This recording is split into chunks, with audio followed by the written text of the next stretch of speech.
Dun dun dun dun dun dun dun. Hey everybody, it's me, True Powers Mind. This is TPIM SR Live. Today's date, June 21st, 2019, the year of our Lord. Yes! Brothers and sisters, hermaphrodites and everything in between. Just got off the phone with Mark from Anaheim. Got a message for you, a very powerful message, y'all. One of truth and one of conviction. My friends. Testing 1, 2, 3. Hopefully the microphone is working. Once again, thank you, Brother Al. D, good evening. Brother Bird, what's up? I had some notes here I want to share from my conversation with Mark from Anaheim. You know, I just happened to call him up. Didn't invite him on the show or none of that. I want to be honest with you guys. I purposefully did not invite him on the show. When I call up folks, it ain't just for the damn show. Sometimes I have questions. And I'm so thankful to the Most High that even though we lost Bubba Dick Gregory, we still have Mark for Anaheim to light the way for us all. For those who are willing to listen. And perhaps I'm a poor student. I listen, but sometimes I forget. But that doesn't matter in the overall scheme of things. Because I'm here for the long haul, y'all. Now, this one here, hold on one second. Let me get this to where it's in the full frame. All right. I want to talk about Stevie Wonder. For 1 second. You know, he's the guy that owns the station that the Carl Nelson show is hosted on. Okay. But one thing that we all need to know about Stevie.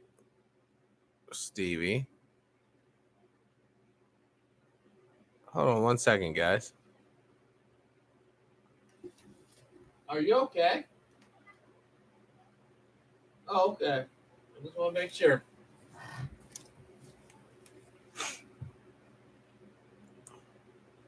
Stevie Land Morris. For those who don't know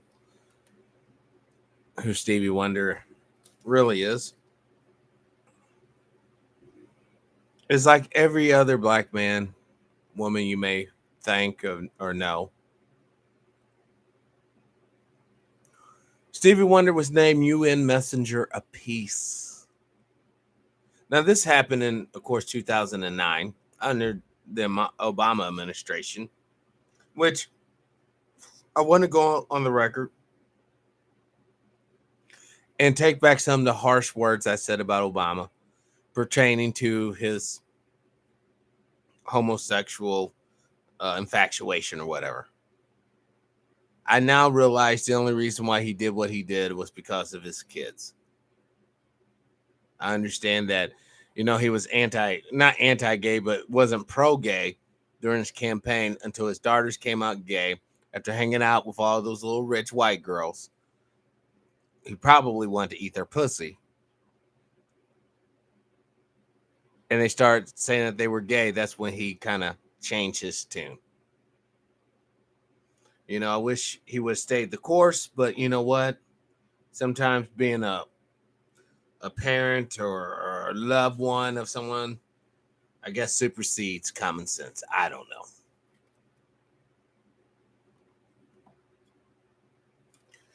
Me, myself, I want to get away from that issue because it's really not an issue. Yeah, apparently his daughters came out, Mike. It's pretty sad. Sad deal. I mean, listen, I don't wish that on nobody's kids. I don't wish that on Dick Gregory, or not Dick Gregory, but Dick Cheney's children. Even though That movie Vice. Check out the movie Vice, y'all. That's the Dick Cheney story. I thought she dated white guys. Well, throw a couple of threesomes in there, Sister D. She'll be eating pussy before you know it. Pretty sad. Pretty sad. One thing I do want to talk about what me and Mark was talking about. He asked me a fundamental question, yeah. Big Pimpin', welcome to the show. 797, welcome to the show as well, brother. And Brother Frederick, Brother Watts, Sister D, Brother Air, and Brother Bird. Mark asked me, what was this country, the United States of America, founded on? I gave the wrong answer, yeah. So we're not even going to go there. The United States was founded on rum. The United States was founded on tobacco, and it was founded on slavery. That is the three cornerstones that this pyramid we call the United States was founded upon. I cannot find error or untruth in that. We have to recognize right now, brothers and sisters, it was not necessarily hate, but the exploitation of nature and rum, the refinement of tobacco, the land and cultivating it, and slavery, the human sorrow and manpower to make it happen. We have to understand that if you're one of the fortunate minorities who are living a good life so far, that was not the intent. We have to understand that when you find yourself facing sorrow and horror and sorrow and horror due to circumstances beyond your control, that's the design. That's when the system's working right. When we see brothers fall from grace, like Bill Cosby and others, that's the system working. Brother Wesley Snipes trying to do everything within the business law, gets hammered. That's the system working. Yes, but junk food. You ate some junk food? Yeah, popcorn. Popcorn. And I did put it out in a bucket. You did? Yeah. Okay. And I cleaned a floor. And I have very... You feel better now? Yes. Do you need some water? Yeah.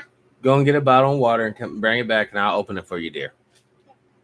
I dropped it. Okay. And then go to Bubby's room. Okay, and drink it in Bubby's room. Right. Sorry about that, y'all. This live studio audio. Go get me a lid. No, go and get a bottle of water. I'll open it for you, and then you can take it to Brother's room, and y'all can play in there. And you give me a lid. Yes, I'll give you a lid, baby. Okay, so now when we get back, go and get the water now. Go and get the water. When we get back, Deborah, welcome to the show. It's this clickbait. Where's Mark? Oh my God! Here too. No, just one. Just one. Okay, Deborah, you can click off now. Mark's not here. I am just talking about a conversation I quite literally. Yeah, no, he got his own water. Now go and get your water, baby. I just got off the phone with Mark. I'm relaying a message. Okay? It's a message, Deborah. I get it. When Mark comes on, he will be on soon on this show, TPIM SR Live, baby.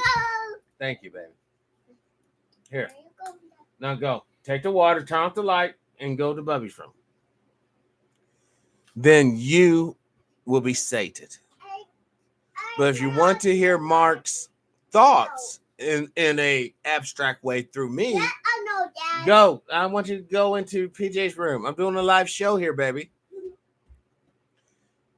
Then, by all means, continue on. But this is not clickbait.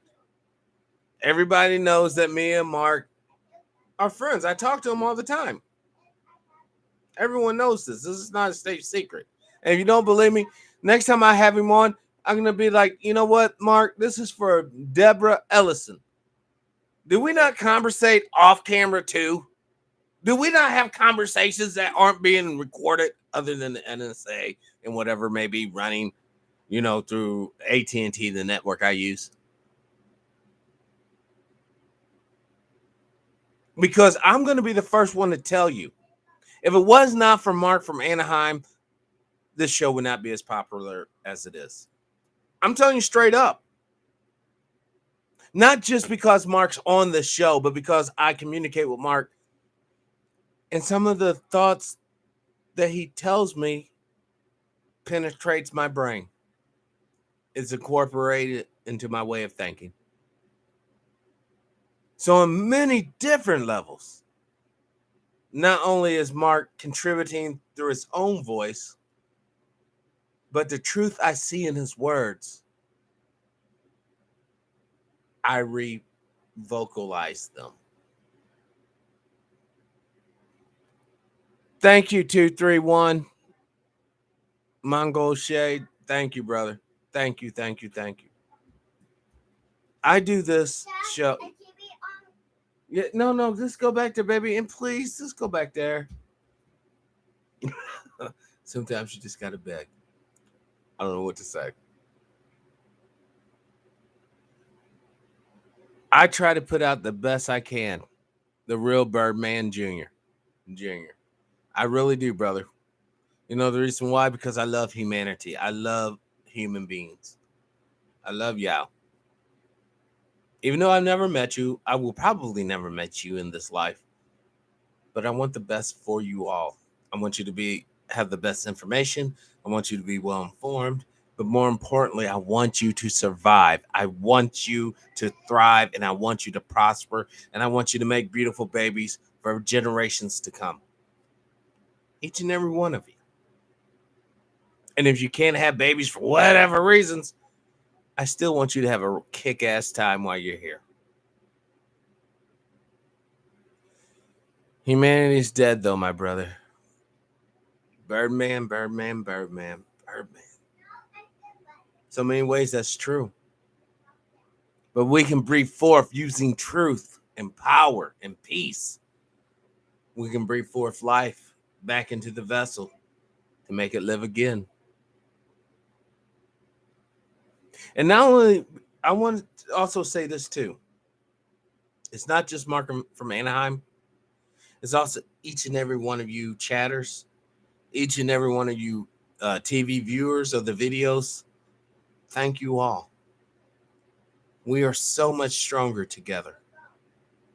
We are a force to be reckoned with. Now, back to the conversation.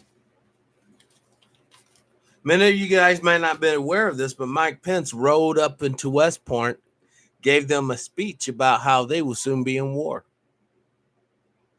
For those who do not know who Michael Pence is, he's our vice president presently. Best Buy stores. I would still listen to you, gentlemen, even if Mark was not on your show. Mark just adds another intelligence to your outstanding show. Thank you, Best Buy. Seriously, sincerely, thank you. And all the guests that's been on, not just Mark, Judge Joe, Jane Elliott, Sister Jaja Ali, Sister Dr. Chinzira, Sister Banto, Brother John Lear, Brother Wayne Madison. Even though, Wayne, if you're hearing me, I've been trying to reach you, brother. Want to bring you on. Some very provocative things been happening in the news. Dad, I feel better. Good. I'm glad you can't. Now go back in there and play. I'm not playing. Well, then go back in there and just chill out. I'm gonna go get down in Hogwarts and drink. Okay, that sounds good too. And This is I my want third to oldest. see Minecraft. Good. Play Minecraft. With Peter. Okay, good. I know Twitter. Okay, baby. Now, the book that Mark recommended, and the book that I'm going to talk about is the book Blood Oath. Blood Oath. A very powerful book with a lot. In fact, hold on. Let's do this little. Let's do this right now. The book Blood. Oh, hold on. The book Blood Oath. Not blood out. Oath. Damn it. I hate this keyboard. My keyboard has been brutalized by my children. So, what I mean by that, thrown on the floor. Blood Oath.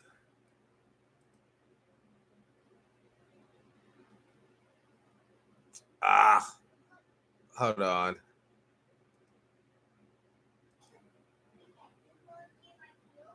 Let me see if maybe I can bring up.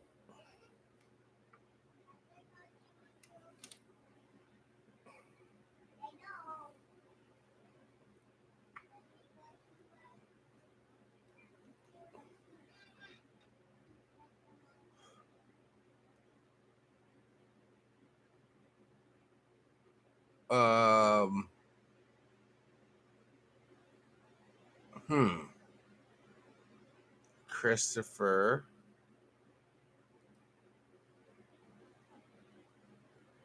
And this is by Alexander. Hold on. Let me cut and paste this real quick into YouTube. And sometimes we might get lucky out. We might actually get like a book that's close. Because I want to get this information out here.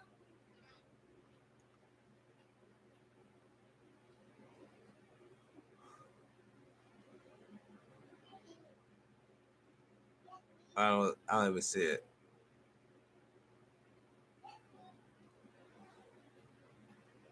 These are not even the same people. None of it. So that's what Mark has said. He said trying to find this book is pretty hard. What's up, brother David? I thank you and Dr. Claude Anderson could have a great show discussion on your show about economics. I would love to have Dr. Anderson on. I've actually reached out to Dr. Anderson, haven't heard nothing back.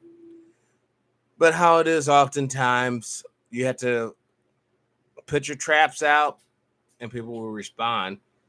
Hold on.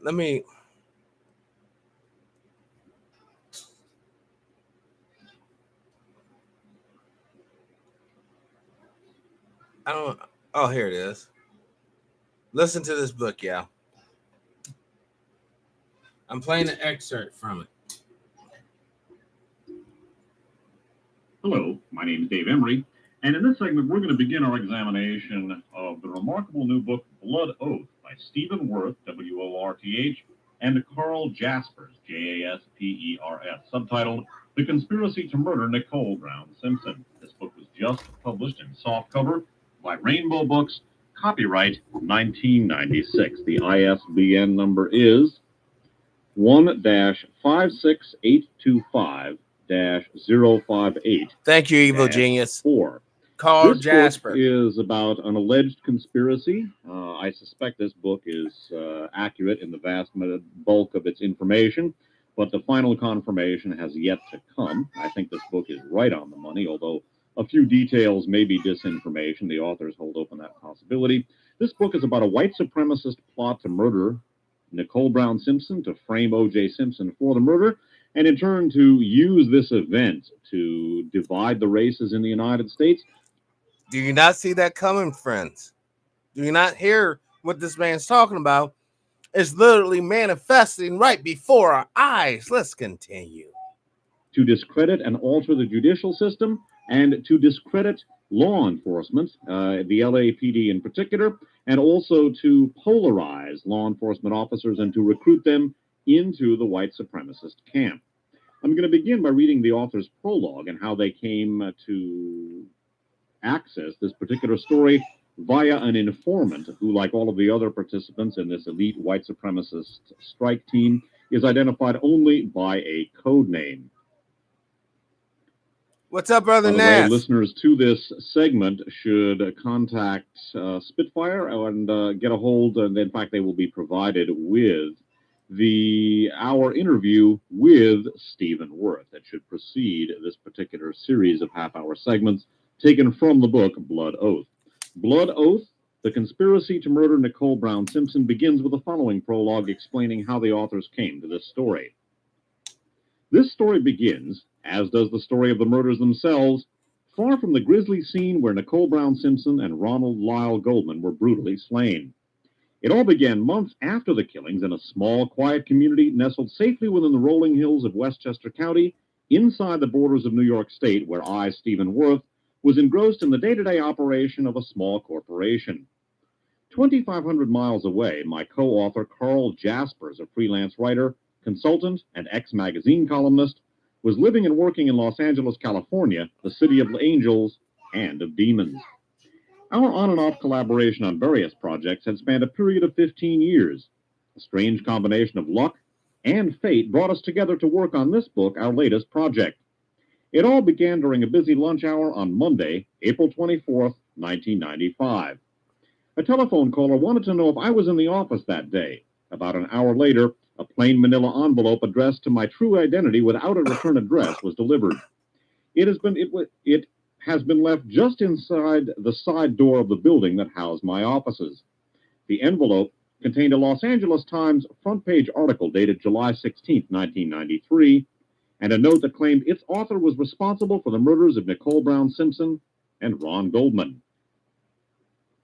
I had been fascinated by the Brown-Goldman murder case as it unfolded, especially the swirling controversies that were starting to surround the various pieces of evidence, their locations, and how some of the evidence got to where it was found. In researching the subject, I contacted OJ's defense team and various city agencies, including the Los Angeles County District Attorney's Office, Los Angeles Police Department, or LAPD, the mayor's office, and several Los Angeles newspapers. It is highly likely that a person in one of these offices or a person intercepting their calls had passed my name and phone number on to an interested third party. The note, cut and pasted from newsprint, read, "Too many innocents have died. Oklahoma City is the latest. More is yet to come. I heard you are a writer.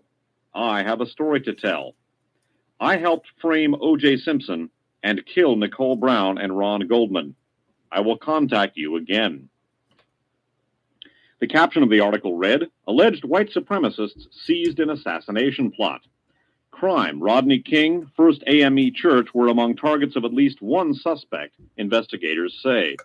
Agents tracked Southland's hate group's activities for 18 months, leading to the 8 arrests." A reproduction of the complete front-page article is included in the appendices, copied from the original. At 10 minutes to 5 that afternoon, a man with a deep, raspy voice that sounded as though it had been ruined by cigarettes called. Without offering pleasantries, he asked me if I was interested in his story. Receiving a qualified yes, he directed me to take the envelope and note he had delivered, along with a pad of paper and a pen, to a payphone a couple of blocks away. If I wanted the story, I would have to be there in 5 minutes to receive another call. You don't have to listen, 797. But I do implore you to listen. It can't do no harm. Thus began one of the most bizarre collaborations in the history of American journalism apart from Watergate. I was being handed my own deep-throat informant. The crime was the O.J. Simpson murders. During the first conversation, the informant rambled on about his reasons for wanting to talk. In spite of his ramblings, he didn't seem stupid. On the contrary, he seemed to be quite an intelligent and well-informed man. However, he did seem nervous and agitated. He said he wanted to establish some ground rules so he could feel more comfortable about what he had to do. At the end of the call, he asked me to leave the envelope and note on top of the payphone. The informant was obsessed with concealing his identity. He didn't bother to offer an alias. I assigned him the code name Skinner so I could address him by name. Skinner liked his new name, chuckling that it fit his personality. His cryptic fashioning of the message piqued my curiosity. When I inquired why the Denver Post was included on the note, Skinner responded just as cryptically, quote, "In time, it will become self-evident," unquote. He became agitated when I pressed him further and would offer nothing else.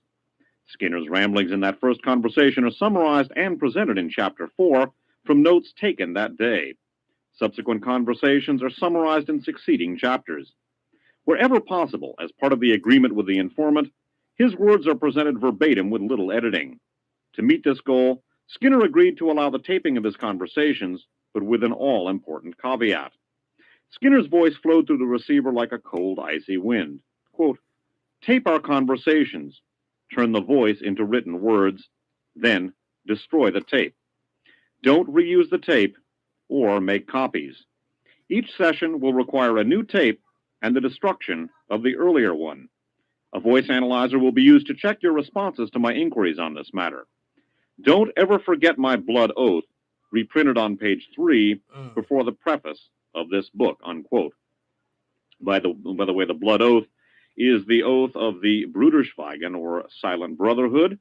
That is the American Nazi organization that evolved from the Order, founded by Robert J. Matthews. More about that later on in this discussion, and of which this elite white supremacist strike team, and we're going to talk about its name, was an outgrowth.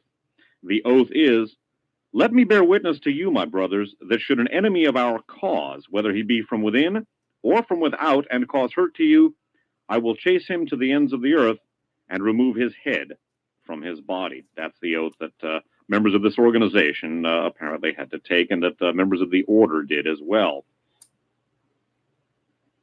And again, the informant, Skinner, informed Stephen Worth and his co-author that he should not ever forget that oath. Continuing with the narrative, "I knew two things for a certainty. One, voice analyzers existed, and two, I wasn't going to cross him." His last 6 words still haunt me. I raced back to my office and called my co-author, the perennial bachelor, who was just leaving for a 9 p.m. screening of the previous weekend's smash hit film While You Were Sleeping. He was intrigued. Less than a year before, he had sat transfixed on the San Diego freeway trying to drive south. All traffic had stopped while a white Ford Bronco headed in the opposite direction sped toward Brentwood at 55 miles per hour with what seemed like dozens of police cars in pursuit. The shoulders of the freeway were lined with cars cheering the Bronco on. Fans and banners that proclaimed, quote, "We love OJ," unquote, hung from the railings of overpasses. At the wheel was Al Cowlings. Crouched down in the back seat was OJ himself. It was rumored he had a loaded gun, a passport, and $10,000 in cash. My co-author remembered thinking it was quite a spectacle. He never dreamed he would be asked to jump into the middle of the OJ controversy 10 months later. When I told him about the informant, he didn't have to think. He suggested we go for it and canceled his plans for the evening. Together we discussed Skinner and the believability of his story. We made tentative plans to proceed with a jointly written book if Skinner's story held up. The division of labor was worked out. I would talk to Skinner, take notes, and perform preliminary research of the facts using the many sides of OJ-related material available through online services and on the Internet. Based on my notes and preliminary research, I would pound out a rough first draft, which I would then fax and or upload chapter by chapter to my co-author in L.A. His role would then be to dig deeper into the details of Skinner's story, to make sure they were possible as only someone in Los Angeles could do, and to reorganize my draft and rewrite it. Somehow, Skinner had learned that I traveled a lot. In fact, I was almost constantly on the road. Consequently, he insisted on telling his story to me via the phone at different locations around the country that corresponded with... Hold on. What the heck? ...my prearranged travel. It was a test of perseverance. Skinner was not going to make it easy. He called me at the hotels in which I was staying. The times varied, but they were predominantly at night. He had to be the one making the calls. I could not call him.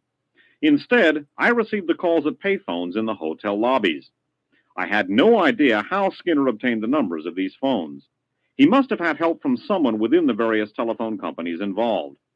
The states in which I received calls included New York, Texas, Utah, Nebraska, Maryland, and more. I began to feel I was being watched. He called me every few days over the next 8 weeks. On the phone, he insisted on doing most of the talking, often for over an hour or more, rarely letting me get a question in edgewise. He always seemed on the verge of hanging up, which he did a number of times when he felt like it. At the end of his story, the call stopped. We have not heard from our informant since mid-July of 1995. Skinner told a grand story, frequently losing himself in the drama of what he was saying, telling his story in dramatic and often pretentious cliched language. He often took the parts of the different characters he talked about. From time to time, he seemed to be imitating the voices of these people. Although he used their voices, he would never give them names. He would prompt me to suggest additional code names, giving me feedback on how close I came to capturing their personalities. True to his word, he checked the status of the previous tapes, and true to our word, we destroyed them. From the beginning, the informant seemed to be having fun with us, and we didn't trust him or his story. We felt manipulated like pawns, and often talked about ending our strange chessboard dance.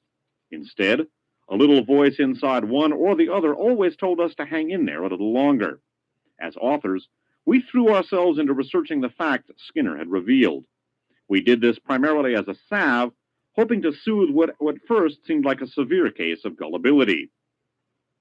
By the way, I would add that, as you will see, I would not describe Skinner's language as pretentious, although I understand why the authors described it that way. Rather, I would describe it as the language of a true believer. And even though, as we shall see, Skinner relented concerning the crimes he had allegedly been involved in, nonetheless, he remained steadfastly true to his fellow white supremacist comrades and did not want to reveal their identities. So again, I would not describe his language as cliched or pretentious, although I can understand why the authors use those words. Rather, I would describe his language as the language of a true believer. Beginning again with this last paragraph. From the beginning, the informant seemed to be having fun with us, and we didn't trust him or his story. We felt manipulated like pawns, and often talked about ending our strange chessboard dance. Instead, a little voice inside one or the other always told us to hang in there a little longer. As authors, we threw ourselves into researching the facts that Skinner had revealed. We did this primarily as a salve, hoping to soothe what at first seemed like a severe case of gullibility. As Skinner's story and our research progressed, we began to recognize too many coincidences between his words, the slayings in Los Angeles, and the events described in the articles and reports we were researching to dismiss any of it lightly. We read extensively about the slayings and the case against O.J., reading every page of grand jury and trial testimony. Taking advantage of my interest in such organizations as the Anti-Defamation League, the Jewish Defense League, and Klan Watch, we found and read their reports and talked to whomever at these organizations would talk to us. Reports of government commissions, national and local, concerned with the white supremacy movement and violence were ordered and read. A picture of a sordid underbelly of contemporary American culture began to emerge.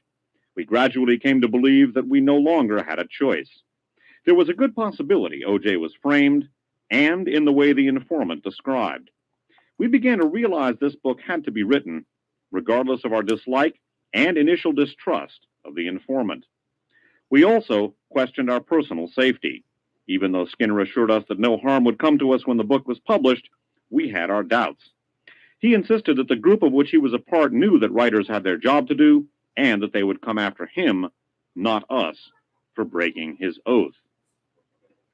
And that is the basic thrust of how the authors came by the story of the conspiracy, or the alleged conspiracy, to murder Nicole Brown Simpson to frame O.J. Simpson.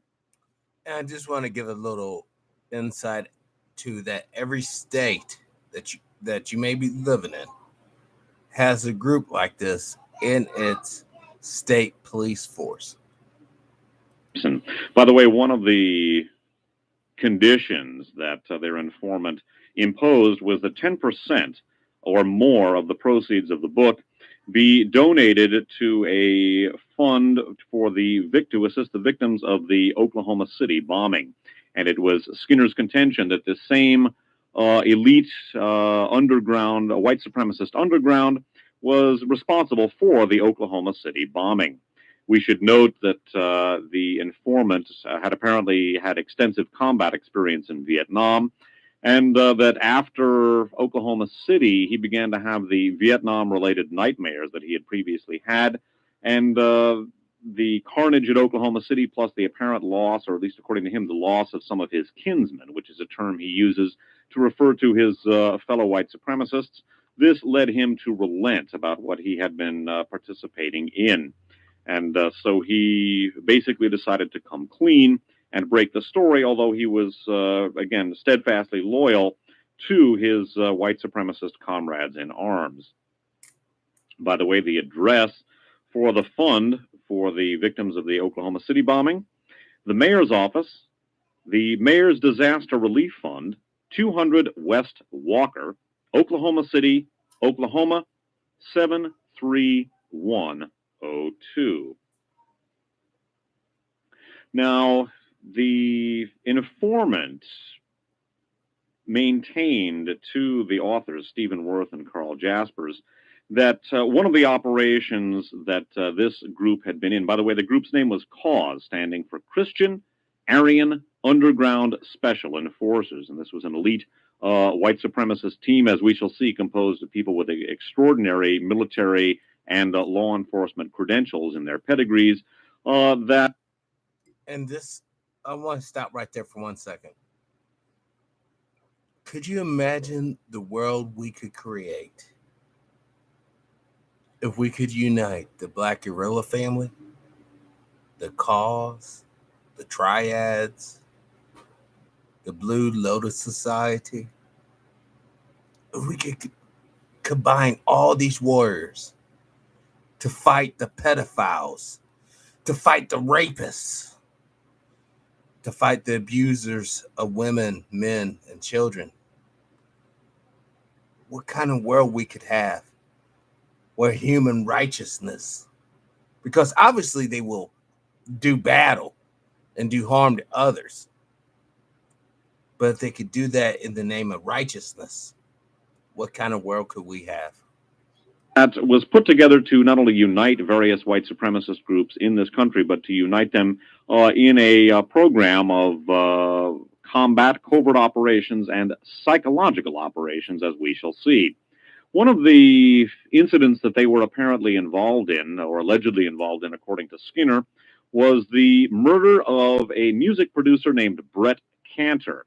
During the course of the O.J. Simpson trial, O.J.'s defense attorneys and also a few journalists pointed out the similarities between the way in which Ron Goldman and Nicole Brown had been murdered and the methodology in the unsolved murder of a music producer and nightclub owner named Brett Cantor, C-A-N-T-O-R, who was an acquaintance, by the way, of several of the principals in the case itself, meaning O.J., Nicole, and I believe Ron also. It is the contention of Skinner that some of his Cause compatriots murdered Brett Cantor when he refused to promote a white supremacist rock band named RAHOWA, R-A-H-O-W-A, standing for Racial Holy War.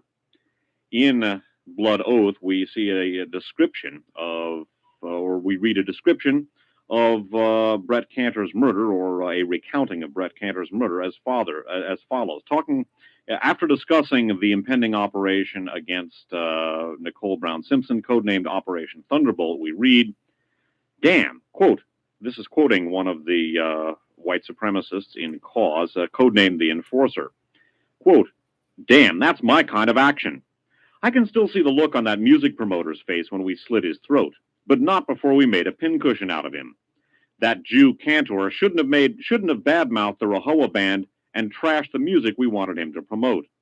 I think it was about 2:30 in the morning that we put him to sleep in his bedroom," unquote, sneered the Enforcer. Quote, "That was one more insignificant Jew we got in July. This time, we'll send a message to all who defy our ultimate goal of a pure white race. We can take a lesson from the Silent Brotherhood. Molnix was the investigative chief who examined the murder scene of the Jew Berg. Molnix said he'd seen everything from muggings to gangland slayings, but never saw anyone butchered the way Berg had been. So again, one of the operations that this group had allegedly been involved in was the murder of Brett Cantor for refusing to promote the Rahowa white supremacist band. It is also the contention of Skinner that this group had also been involved in the planning of a bombing of the AME Church, not the bombing, but the massacre of the parishioners of the AME Church in Los Angeles. A recounting of that allegation also is relayed or recounted in the book Blood Oath. We read, "For months after our failure to destroy the first AME, African Methodist Episcopal Church of Los Angeles, and its congregation in June of 1993, my kinsmen, the members of the newly formed cause, couldn't stop talking about it. We dissected the operation from every angle, discussing it over and over.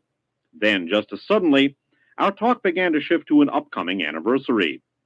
Our leadership realized that although cause was growing in numbers, we needed to accelerate this growth tenfold to achieve our dream of a white nation within the United States. A major division between the races had to be achieved. The time was right in society. A simmering undercurrent of distrust had once again risen between the races." And again, it talks about race riots that occurred in various American cities in the 1960s, 70s, 80s, and 90s. Skipping down still further,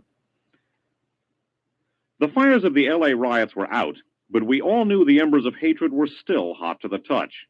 We were sure that the least bit of fanning would turn those glowing embers into a roaring fire, a fire which would consume any bit of goodwill that had been established between the races. I remember very clearly the meeting where it all began. It was Saturday, the 9th of October, 1993, a very special day to those of us who were believers in Odinism. It had been ordered by the Christian Aryan Underground Special Enforcers, CAUSE, our newly formed militant arm. Its members were the elite of several groups which the authorities had called, quote, disjointed white supremacists, unquote. We laughed about how the cause had now become the country's worst nightmare. Joe Allen be damned." That, by the way, refers to an FBI informant who had helped to frustrate the plot against the AME Church. "The authorities had been warned about us. They heard unconfirmed rumors that attempts were being made to create a combined unified force of racist white supremacists cooperating with organized violent militia. What made this group far more dangerous than any group before it was that it had unlimited financial assistance from a foreign terrorist group." More about that still later in this particular discussion. Skipping down still further, "The enforcer told me about some of the planning for operations that had failed. They were bombings and killings that had been designed to ignite a race war by targeting highly visible niggers." And again, I'm using the terminology that Skinner uses here, so please forgive my use of strong language. I'm trying to present the verisimilitude of this particular account. "They were to be the flint that would ignite already highly combustible feelings. The actions had far-reaching support, but the cooperation between the groups involved was inadequate. The enforcer recalled how a semi-coordinated operation to assassinate Rodney King and destroy the first African Methodist Episcopal Church in Los Angeles by the Fourth Reich Skinheads, or FRS, along with similar attempts in Oregon, had been discovered and aborted in July. The enforcer ended his story with a string of curse words and then, quote, this was the perfect illustration of what happens when a small group, unskilled in the planning necessary to carry out a coordinated action, gets impatient and decides to independently accomplish the task. They F it up, unquote.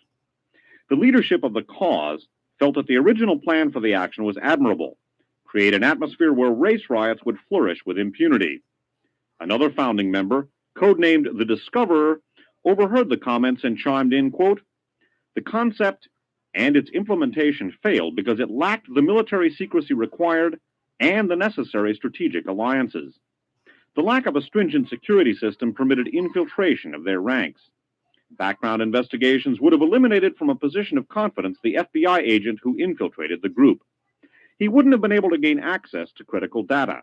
As it was, We finally did penetrate his cover with the help of one of our Oklahoma City brethren. They're real sharp. We're going to do something together with them real soon.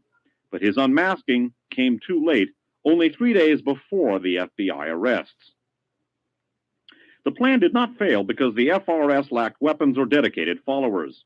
Its failure can be traced to Joe Allen, a Judas of the worst kind.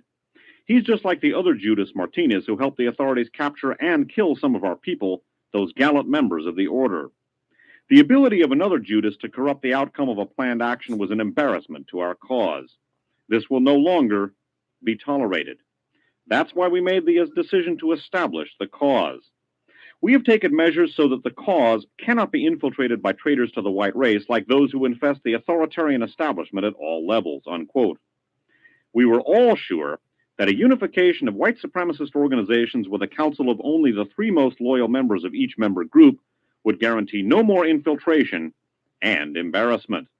It would also allow us to successfully pull off our 10-year anniversary celebration of Alan Berg's death. Oh. Again, Alan Berg was the Denver talk show host who was assassinated by the Order, the militant Nazi organization that was a spin-off of the Church of Jesus Christ Christian, the Aryan Nations group that is headquartered in Hayden Lake.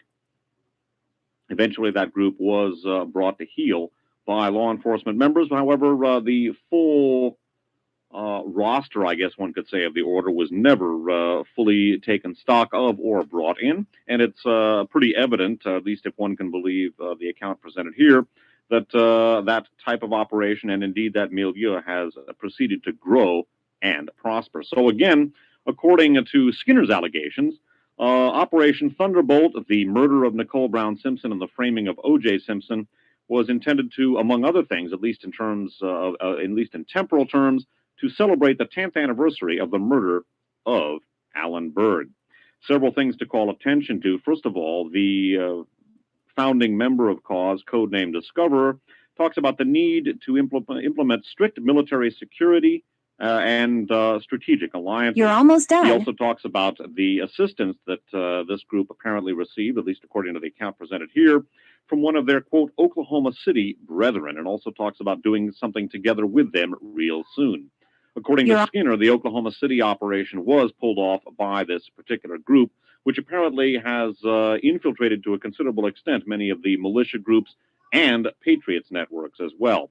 As I've indicated in the past, those groups are not coterminous by any means with Nazis or white supremacists. Many of the people in those groups are sincere patriots and very fine people, or even a few liberals in some of the militia groups. However, at the same time, there is a very dark underbelly to some of those groups, and I am personally critical of the lack of recognition or understanding on the part of many of the militia groups and the Patriots networks of the very virulent Nazi and fascist elements within their ranks. So some of them, according to Skinner, apparently pulled off Oklahoma City, and it was guilt over Oklahoma City plus his recurring Vietnam nightmares due to the Oklahoma City carnage and the slaughter of Ron and Nicole that prompted his change of heart. That concludes this segment. We're going to continue with our presentation of the very important and chilling book, Blood Oath, on the other side of this cassette.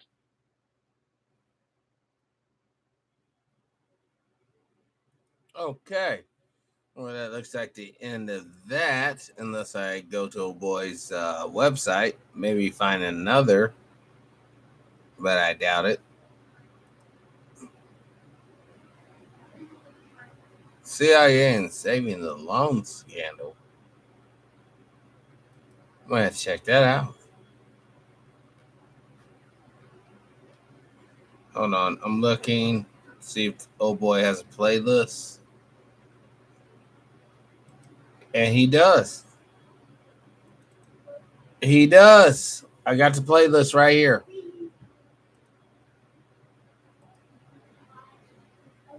Hold on. What's going on here?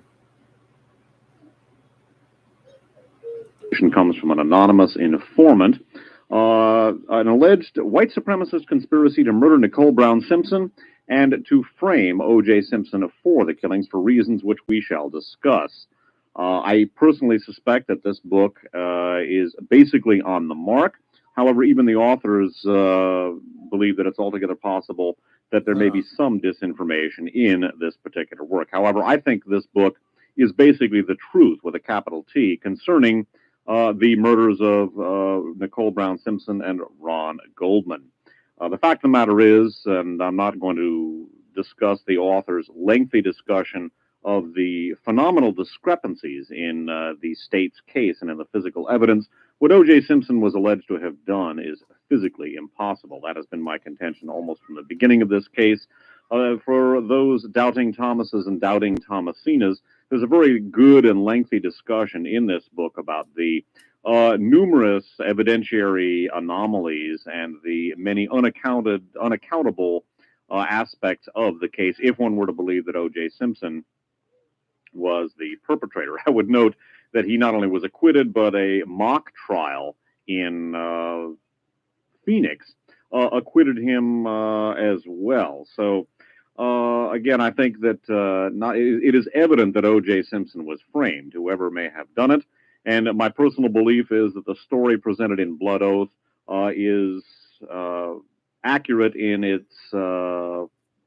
it is fundamentally accurate, although there may be some elements of disinformation. And in fact, the authors indicate that Skinner may have deliberately introduced some disinformation vis-a-vis some of the things that could have identified some of his Nazi comrades in arms, to whom he remains at least psychologically loyal, even though he recognizes that they will come after him and try to find him and kill him for having betrayed their cause. Nonetheless, I think that not only is this book almost certainly accurate in its in the bulk of its information, but I also want to underscore that many of the things that are presented in this book check out with other pieces of information that have come to light, and indeed the authors point that out as well, and we will discuss many of the points of intersection between Skinner's story. Skinner is the code name for the author's informant, and other things that can be verified from the media and the verifiable objective research. One of the points that I have made from the beginning about the O.J. Simpson case was my working hypothesis that the murders of Ron and Nicole and the framing of O.J. basically constituted a PSYOP, a type of intelligence operation known as a psychological operation. I have long suspected and still suspect the possibility of a degree of overlap between some of the elements involved in this and some elements of our own and perhaps other national security establishments as well.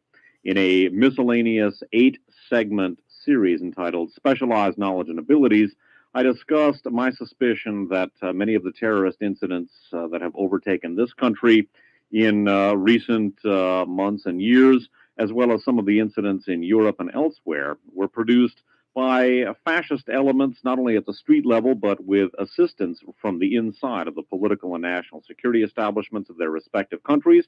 And beyond that, these fascist elements inside and outside of government are in league with each other around the world. And indeed, the story presented by Skinner would seem to confirm many of my suspicions presented in that series. We should note that the strike team of which Skinner was apparently a part was part of a small blind cell, and they did not know the other elements involved in this particular operation or who may have been above them. It would not surprise me one bit if that fascist elements within some of our intelligence services and or military, as well as fascist elements perhaps within the Republican Party itself, may have been part of the milieu of which the cause was a part. But again, with the strict cellular organization and a blind cellular structure that this organization, like many other fascist organizations, adhered to, it would be impossible for the members to know who their real controllers were. I suspect that people in positions of great power in this country may very well have been involved with this organization. That, however, is conjecture.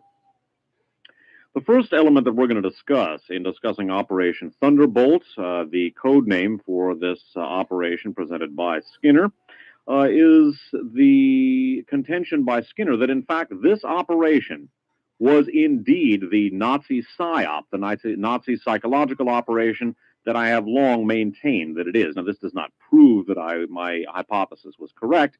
However, I would point out that this is yet another contention of exactly what I've been saying, coming from a radically different source. In Chapter 5, entitled Skinner's Story, The Plan, we read the following. The plan for the anniversary celebration, by the way, the anniversary is the anniversary of the murder of Alan Berg by the order. The plan for the anniversary celebration consisted of a plot so sinister, so creative, so diabolical that the outcome would provide for the embarrassment of an entire city, an entire race, and an entire nation. The plot included a well-thought-out action that could damage the U.S. judicial system forever. It would create a sense of doubt that would exist in every future trial. When we had all gathered in the farmhouse's spacious parlor, the Discoverer, by the way, each of the members of this elite Nazi strike team has a code name. None of them were identified to the authors by name, including their informant. So when you hear the Discoverer or Speedy or Thumper or the Blade or Skinner, these are all code names for the members of this team.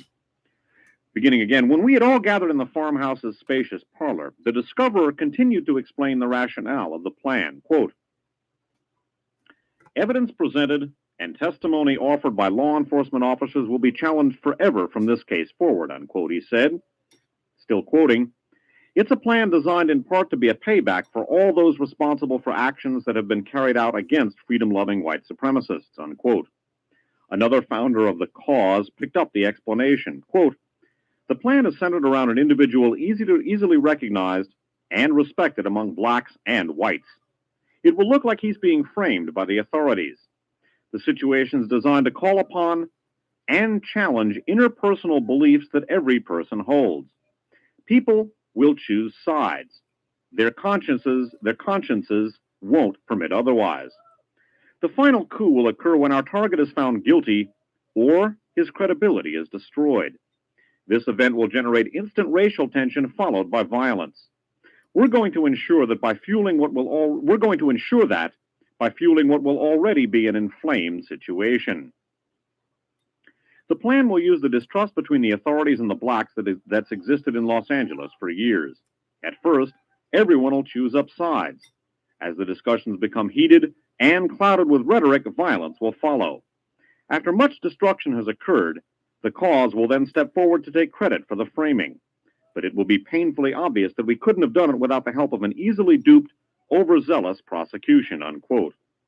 The leader of the cause meeting, codenamed the Deliverer, continued on with a grin that appeared to be etched in place. He was obviously enjoying his presentation. Strutting about in front of this select group, he described how this diabolic plan was offered to him as if from a sign from above.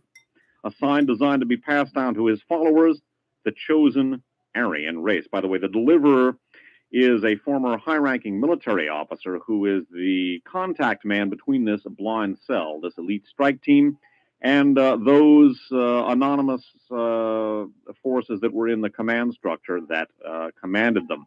By the way, it should be noted that other elements involved in this operation were unknown to the members of this blind cell. Pausing briefly, I want to point out that the use of small blind cells is a traditional methodology of underground fascist organizations. I've dealt with that in numerous archive shows, including Radio Free America 37, How the United States Lost the Second World War, and also a miscellaneous archive show from the fall of 1994 entitled Why Johnny Can't Identify Il Duce. Those are available from archives on audio. So again, note that one of the major goals of this particular operation was to split the races in preparation for a race war. We've discussed that in the previous segment on the previous side of this cassette. I also want to point out that in addition to alienating the races from each other and dividing and antagonizing black and white, this operation was intended to discredit the judicial system itself and to discredit law enforcement.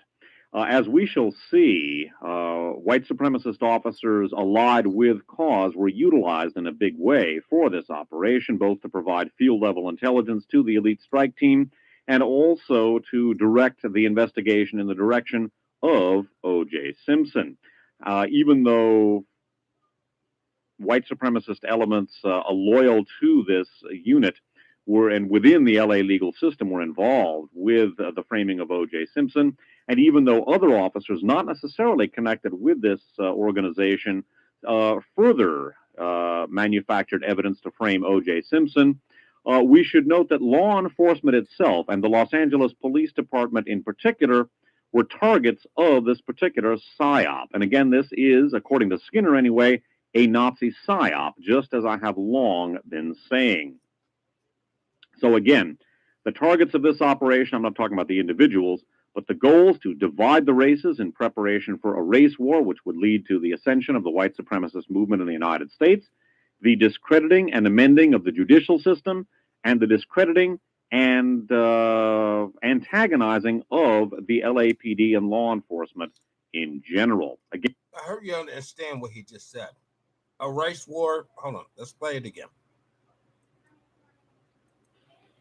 White supremacist elements loyal to this unit and within the LA legal system were involved with the framing of O.J. Simpson. And even though other officers not necessarily connected with this organization further manufactured evidence to frame O.J. Simpson, we should note that law enforcement itself and the Los Angeles Police Department in particular were targets of this particular psyop. And again, this is, according to Skinner anyway, a Nazi psyop, just as I have long been saying. So again, the targets of this operation, I'm not talking about the individuals, but the goals to divide the races in preparation for a race war, which would lead to the ascension of the white supremacist movement in the United States, the discrediting and amending of the judicial system, and the discrediting and antagonizing of the LAPD and law enforcement in general. Again, this is a psychological operation. One of the things that the informant, codenamed Skinner, points out, or maintains, I should say, is that in fact the Furman tapes, the infamous Furman tapes recorded by Laura Hart McKinney, which obviously led to heightened tensions between the races, and which certainly discredited Mark Furman, and perhaps to a certain extent, by extension, the LAPD itself, at least in the eyes of minorities and open-minded people. These tapes, according to Skinner, were leaked to the defense by members of this organization. Skinner points out in the book that the mock trial in Phoenix, which had O.J. Simpson acquitted, had been closely monitored by elements, basically fascist/Nazi/white supremacist elements, allied with the Patriots networks in Phoenix. The author's right of Skinner's contention.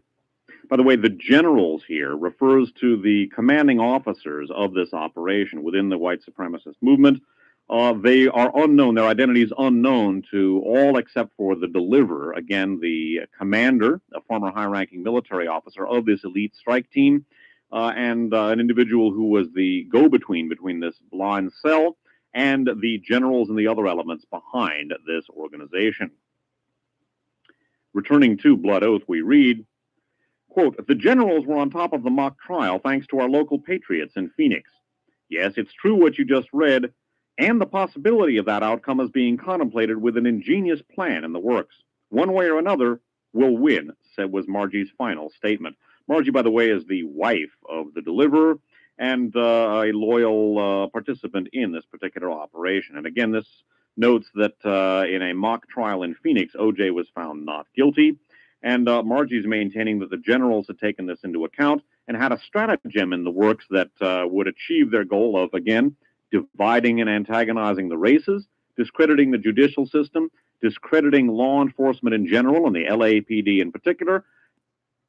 And now you guys got the link to that whole a playlist. This is not the only thing me and brother Mark talked about. I got the first thing we really talked about right here. All right.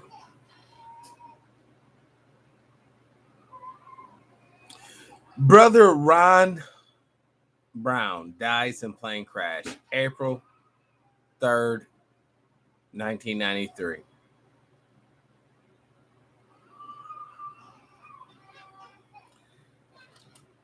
Brother Ron Brown died under the Clinton administration. I don't know. The baby woke up.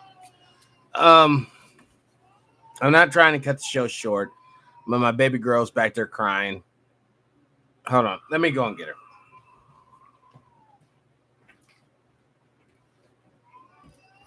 Hi, baby.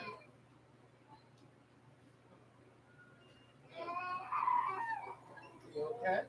What's wrong? What's wrong? Did you have a bad drink? Did you have a bad drink? Are you okay? Are you okay now? I can't have you back there crying. I'm doing a live show. You gonna say hi? You don't want to say hi? Okay. Please do your research on Ron Brown. Died, plane crash, April 3rd, 1999. I wanted, this is like a commercial break. Let's go back to Blood Oath. And in turn, heightening tensions between the officers of LAPD and the population, leading to greater recruitment of law enforcement officers by the white supremacist movement. It is the contention of Skinner that the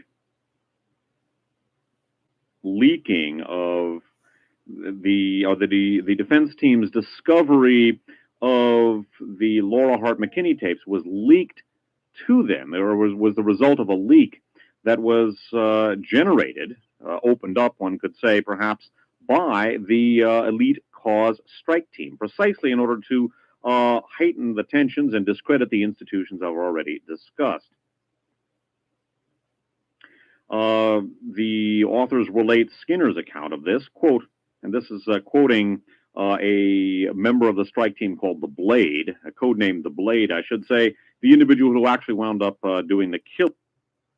I'm sorry, folks, to stop this. But I'm literally holding my youngest baby right here in my lap. She's quiet.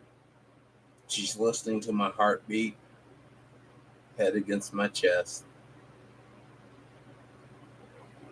The reason why I'm stopping the video right now, we're going to continue with the show. But I want to tell you all, for all you mothers and fathers, uncles and aunts, grandpas and grandmas, this is what it's about. It's about these little babies out here. It's about the next generation, yeah. I do this show tonight so that hopefully humanity in the future, what's up, Shogun, will come together and be one and reach the stars, transcend the mud ball. We got great potential, y'all, but we got to quit allowing these anti-human, death-loving people to rule us. Let's continue.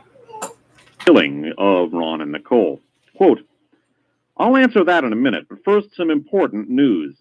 A couple of days ago, I received word from the generals that they approved of the deliverer's ideas that will now turn the whole trial around. There are tapes of Detective Mark Furman describing how much he hates niggers and how he and other LAPD officers, as a matter of course, planted evidence in prior cases. We have leaked to the defense the existence of these tapes. If the defense can get their hands on these tapes, you'll see all hell break loose in a couple of weeks. And it did. The generals are convinced that this will drive an even bigger... And it did. It really such hell to where you can't say nigga, nigger, or any of that. It's the N word. Remember, y'all? I'm going to say the N word. Bigger wedge between the races, inflaming both communities. The whites won't believe it. They'll see it as just another attack by the nigger lovers, while the hip-hop and black sambos will see the tapes as justifying what they've always known. The cops have stacked the deck against them and theirs. No questions, gentlemen. I'm not at liberty to say anything more. Besides, I don't know nothing. By the way, again, I want to apologize for the strong language here. I'm quoting the text verbatim, and apparently Skinner and the authors have gone to considerable length to recreate the verisimilitude of these particular events.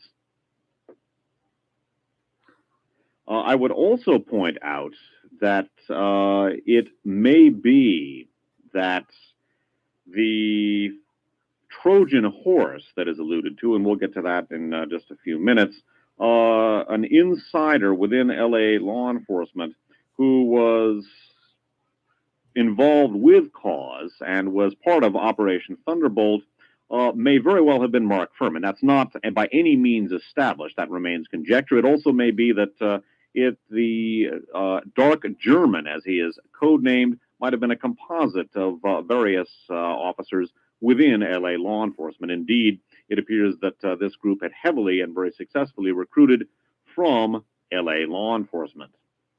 So again, the Dark German here is a code name, once again, for the ringer, so to speak, the Trojan horse that this cause strike team had inside of LA law enforcement.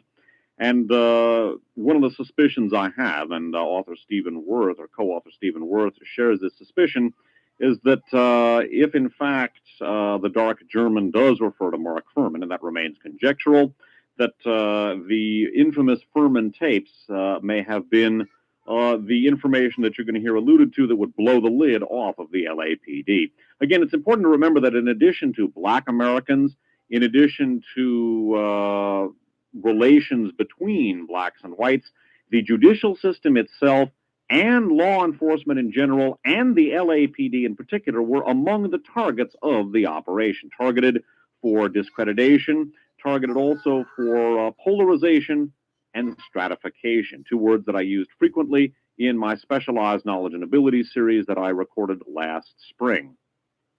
Returning to Blood Oath, we read, and again, the Dark German is the code name presented here for the law enforcement LAPD Trojan horse that this Operation Thunderbolt utilized.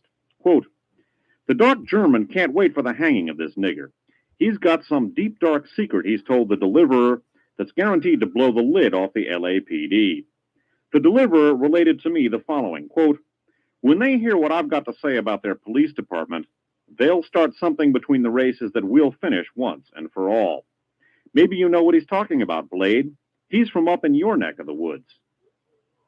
So again, it remains conjectural, but one of the possibilities that I think should be considered is that not only perhaps was the Dark German Mark Furman, or perhaps Furman and or other LA officers, but that perhaps the Furman tapes were this blockbuster that it's alluded to here, or this bombshell that would blow the lid off of the LAPD. And again, the contention is by members of this elite strike team, as presented by Skinner, a member of that team, that in fact the Furman tapes were leaked to the defense in order, again, to heighten racial tension and to discredit LAPD and the judicial system. One of the contentions by the deliverer, again, he's the former high-ranking military officer who was the commander of this particular group.